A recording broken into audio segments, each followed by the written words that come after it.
మంత్రి సీతక్క ముఖ్య అనుచరుడు జానంపేటకు చెందిన కట్టం సాయి వాహనంపై వెళ్తుండగా ఎదురుగా వస్తున్న గేదె బలంగా ఢీకొనడంతో తీవ్ర గాయాల పాలయ్యారు. స్థానికులు ఆటో ద్వారా మనుగూరులోని 100 పడకల ప్రభుత్వ ఆసుపత్రికి తరలిస్తుండగా మార్గం మధ్యలో మృతి చెందాడు. కట్టం సాయి మృతి చెందిన విషయాన్ని తెలుసుకున్న మంత్రి దనసరి సీతక్క హూటాహూటిన ఆసుపత్రికి చేరుకొని మృతదేహానికి నివాళులర్పించి కంటతడి పెట్టుకున్నారు.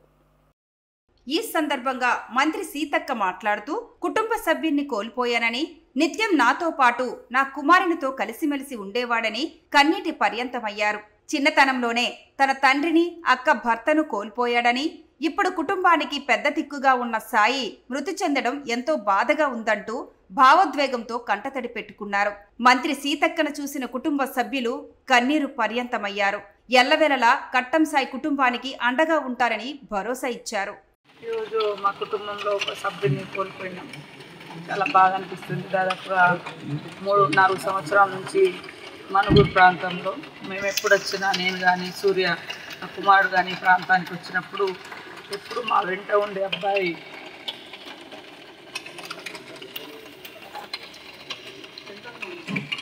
ఈరోజు యాక్సిడెంట్లో మరణించడం చాలా బాధాకరం. చిన్నతనంలోనే తండ్రి చనిపోయిన తర్వాత వాళ్ళ అక్క భర్త కూడా చనిపోయింది. ఇప్పుడు అబ్బాయి కూడా చనిపోవడం మా అందరికి కూడా ఇంట్లో సభ్యులాగా ములుగొచ్చినా కూడా మాతో ఉండేవాడు. ఈ మధ్యలో చాలా రోజులు అయింది కానీ కూడా చూడక వస్తేనే కానీ ఇటు మనుగోడుకు రావడం జరిగింది. ఆ కుటుంబానికి ఇప్పుడు కూడా అండగా ఉంటాం.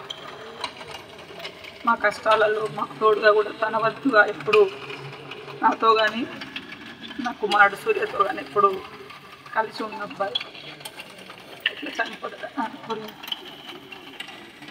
ఎప్పుడు వాళ్ళ కుటుంబాన్ని